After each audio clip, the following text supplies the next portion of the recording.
In question 2 of this exercise, the problem statement says, Kamla borrowed rupees 26,400 from a bank to buy a scooter at a rate of 15% per annum compounded yearly. So compounding is happening yearly and the rate of compound interest is 15% per annum. What amount will she pay at the end of 2 years and 4 months? So the time period is 2 years and 4 months to clear the loan.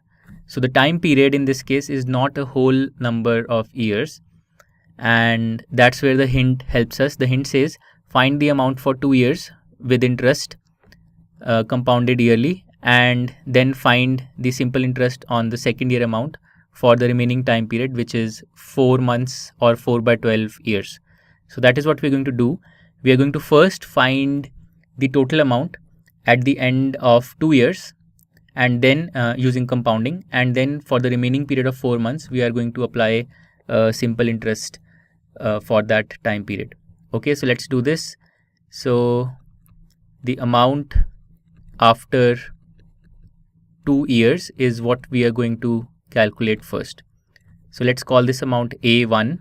So we will use the formula A1 is P times 1 plus R by 100 to the power n, where n is the number of cycles of compounding. So let's plug in the values here. So P, the principal is 26,400 times 1 plus the rate of interest is 15. So 15%, 15 by 100 to the power n. So we are calculating the amount for 2 years. So square. So 1 plus 15 by 100 to the power 2. So this is equal to 26,400 into 15 by 100 is 0.15. 1 plus that is 1.15. So 1.15 and the square of this. So what we can do is we can find the value of 1.15 square. So this is equal to 1.3225.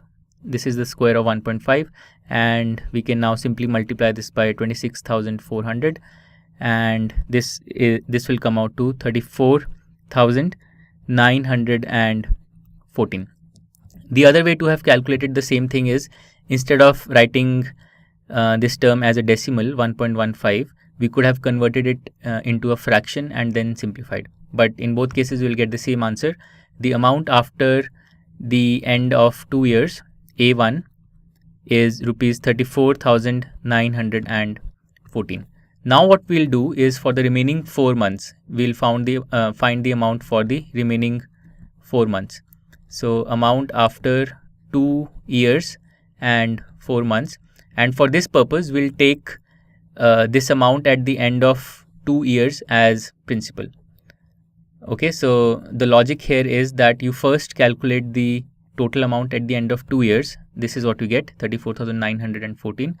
Then you treat this as principal, and for the remaining 4 months you calculate the total amount.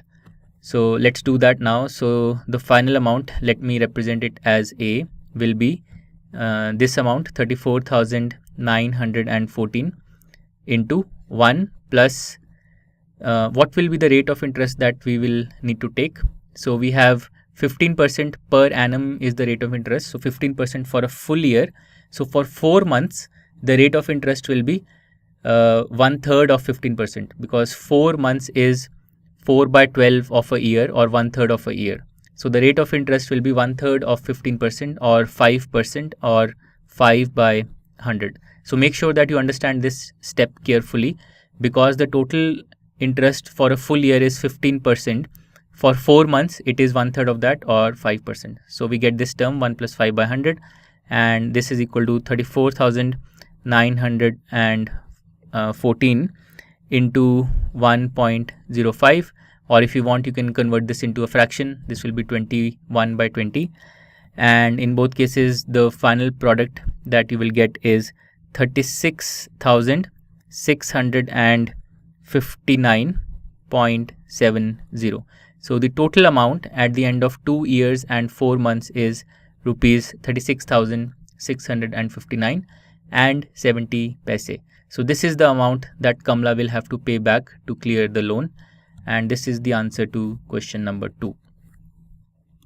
To learn more about how QMath can help you crack school and board exams, Explore QMath Leap, a live online classroom program run by highly experienced and committed teachers.